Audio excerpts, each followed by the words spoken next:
ಗ್ರಾಮದಲ್ಲಿ ಕರ್ನಾಟಕ ರಕ್ಷಣಾ ವೇದಿಕೆ ನಾರಾಯಣಗೌಡ ಬಣ ಹೋಬಳಿ ಘಟಕದ ವತಿಯಿಂದ ರವಿವಾರ ಕನ್ನಡ ರಾಜ್ಯೋತ್ಸವವನ್ನು ಅದ್ದೂರಿಯಾಗಿ ಆಚರಿಸಲಾಯಿತು. ತಾಲೂಕು ಅಧ್ಯಕ್ಷ ನಂದಪ್ಪ ಮಡ್ಡಿ ಹಾಗೂ ಹೋಬಳಿ ಅಧ್ಯಕ್ಷ ತಮ್ಮಣ್ಣ ಹೇರುಂಡಿ ಜಂಟಿಯಾಗಿ ಧ್ವಜಾರೋಹಣ ನೆರವೇರಿಸಿದರು. ಕಾರ್ಯಕ್ರಮದ ಮುಖ್ಯ ಅತಿಥಿಗಳಾಗಿ ಆಗಮಿಸಿದ ಪಿಎಸ್ಐ ವೈಶಾಲಿ ಝಳಕಿ ಮಾತನಾಡಿ, ಪ್ರತಿ ವರ್ಷ ನವೆಂಬರ್ 1ರಂದು ಕನ್ನಡ ರಾಜ್ಯೋತ್ಸವವನ್ನು ಅರ್ಥಪೂರ್ಣವಾಗಿ ಆಚರಿಸುವುದು ಪ್ರತಿಯೊಬ್ಬರ ಕರ್ತವ್ಯ.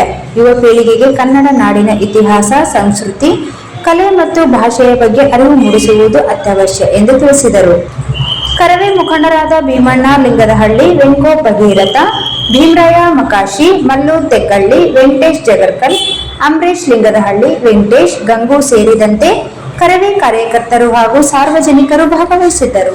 ಭಾಗವಹಿಸಬೇಕಂತೇಳಿ ಎಲ್ಲರನ್ನ, ಪತ್ರಿಕಾ ಮಾಧ್ಯಮದ ಮಿತ್ರರನ್ನ, ಗ್ರಾಮದ ಪ್ರಮುಖ ಹಿರಿಯರನ್ನ, ನಾಗರಿಕರನ್ನ, ಕನ್ನಡಾಭಿಮಾನಿಗಳನ್ನ ಎಲ್ಲರನ್ನ ಕರ್ನಾಟಕ ರಕ್ಷಣಾ ವೇದಿಕೆ ಪರವಾಗಿ ತುಂಬು ಹೃದಯದ ಸ್ವಾಗತವನ್ನ ಬಯಸ್ತಾ, ಈಗ ಧ್ವಜಾರೋಹಣ ಕಾರ್ಯಕ್ರಮವನ್ನ ಜಾಲಹಳ್ಳಿ ಗ್ರಾಮ ಪಂಚಾಯತಿ ಅಧ್ಯಕ್ಷರ ಪತಿಯವರಾಗಿರ್ತಕ್ಕಂಥ ವೆಂಕೋಬ್ ಅವರು ಹಾಗೂ ತಾಲೂಕಾ ಅಧ್ಯಕ್ಷರು ಹಾಗೂ ಮಾಜಿ ಅಧ್ಯಕ್ಷರಾಗಿರ್ತಕ್ಕಂಥ ಶಂಕರಗೌಡರವರು, ಭೂತಪ್ಪ ಅವರು ಗ್ರಾಮ ಪಂಚಾಯತಿಯ ಸರ್ವ ಸದಸ್ಯರ ಸಮ್ಮುಖದಲ್ಲಿ ಧ್ವಜಾರೋಹಣವನ್ನು ನೆರವೇರಿಸಬೇಕಂತ ಹೇಳಿ ಅವರ ಹತ್ರ ವಿನಂತಿಯನ್ನು.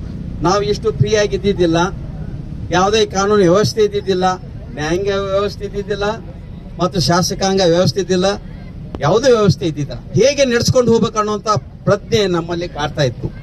ಅವಾಗ ಏನ್ ಮಾಡಿದ್ರು, 1950ರಲ್ಲಿ ಒಂದು ಕಾಂಗ್ರೆಸ್ ದೊಡ್ಡ ಅಧಿವೇಶನ ನಡೀತು.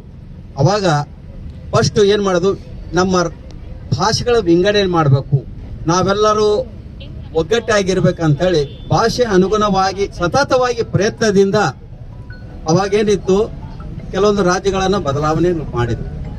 ಅದಾದ ನಂತರ ಕರ್ನಾಟಕದ ಬಂದಾಗ ಎಲ್ಲ ಸ್ವತಂತ್ರ ಆದವು, ಆದ್ರೆ ಕರ್ನಾಟಕ ಮಾತ್ರ ಸ್ವತಂತ್ರ ಆಗಲಿಲ್ಲ.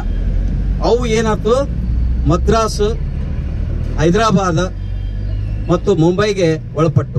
ಅದಕ್ಕೆ ನಾವೇನಂತೀವಿ, ನಿಜಾಮದ ಕಾಲದವರು ಅಂತ ಹೇಳ್ತೀವಿ. इस वीडियो को लाइक करें, हमारे चैनल को सब्सक्राइब करें और बेल आइकन जरूर प्रेस करें हमारी न्यू वीडियो सबसे पहले देखने के लिए।